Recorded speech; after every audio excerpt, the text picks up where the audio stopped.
If you are feeling a little 404 today, don't you worry, because we are about to turn it into a solid 200 OK with some cool API testing. Now let's get started.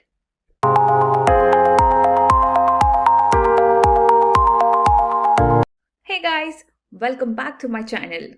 So for today's episode of Test With Me, I want to talk about API testing because I know it sounds a bit of technical first, but once you start understanding the basics, it actually makes a lot more sense.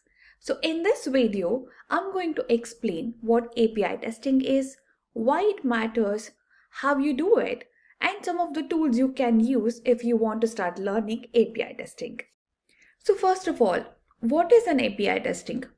The easiest way to think about this is API testing is the communication between two systems. So instead of testing what you see on the website or an app like buttons, pages, you are testing what happens behind the scenes. For example, if a user logs in or views their profile, places an order, the app usually sends a request to a backend through an API. So API testing is all about checking whether those request and response are working correctly. So basically you need to request an endpoint and then check whether the response is what you expected. When we are doing a lot of front end testing, for example, regressions, UI, etc., why do we need API testing? Now let's understand why it is important. It's important because even if the front end looks completely fine, if an API is broken, the feature itself might not work.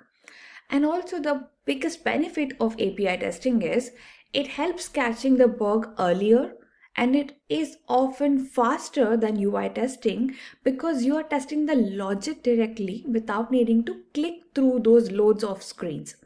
So it's very useful in a way of checking the core functionality of an application. So when you are testing an API, there are few main things you normally look at. So first of all, the status code. Like in the beginning of this video, when I started to speak about those numbers, right, 400, 200, 404, 401, etc. So these are the statuses code. So if you are getting 200, it's for success, which means everything, whatever you have tried to access works okay and it is looking good. So 404 is basically when you're trying to search for something and it is not found, then it results in 404.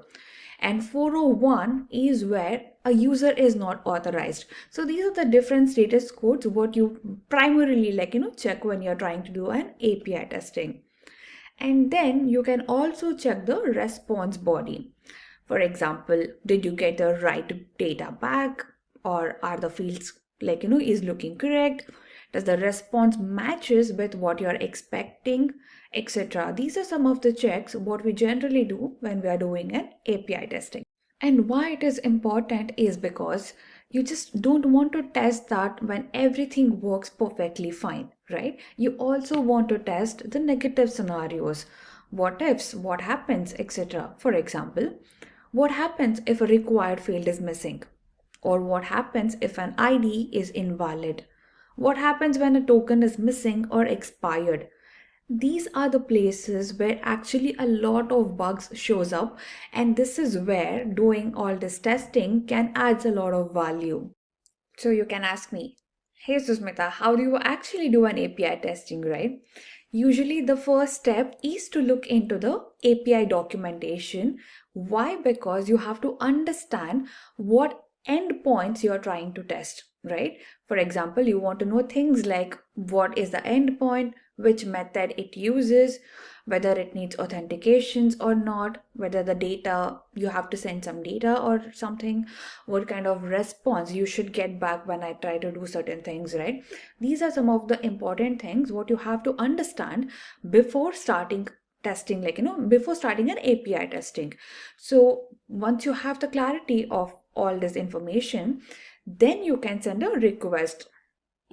That could be to get that could be to request and retrieve our data, or post request to create something, or put request to update, when there is something existing and you want to change it or modify it, there you send a put request.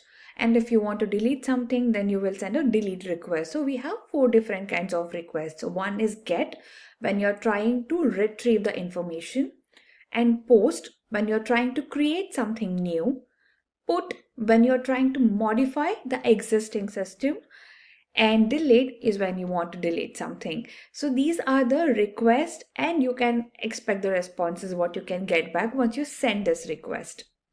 So far in this journey, we have talked about what is API testing, why it is important, how to test it, etc.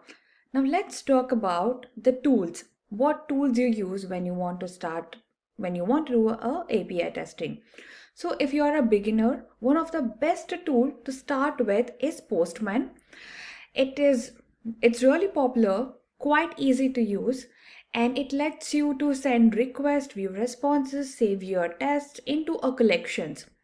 So this is one of the basic and best tool to start with to gain confidence when it comes to API testing. And another popular tool what most of the people uses is Bruno. It is good when you want something more of a local and then GitHub friendly. And there's another tool which is called as Insomnia, which is again another great tool for sending API requests and then testing responses. So if you want to move more into code-based automation, then the tools you often used is based upon your programming language. For example, with JavaScript or TypeScript, people might be using Playwright. And for particularly Java, rest assured is a really common tool what most of the organization uses. And if you want to do a performance testing, you might use something like K6. So if you ask me what advice or like what suggestion I would give, it would be if you want to just start it with a simpler thing and not overcomplicate it. So how you can start learning API is by starting to learn the basics of it, understanding the request and the responses, learn the main HTTP methods, get familiarized with the status codes, etc. And then practice checking both successful as well as unsuccessful scenarios. Because if you always get 200 okay, then there's a lot of different statuses that make you freak out like, oh, what do I do? What does this code means, etc. So once you start familiarizing about all these codes and responses, that makes you feel a lot easier. So once you understand basics, it starts to feel perfectly fine. Like API testing, that's something I can always do, and it's very easy. So to wrap it up in today's session, we have learned more about what is API testing, why do we need it, how it is important, how to test it, what tools to use, etc. So like I said, if you are a beginner, start with a simple tool like Postman and build your confidence from there. I hope this has made API testing a little easier to understand.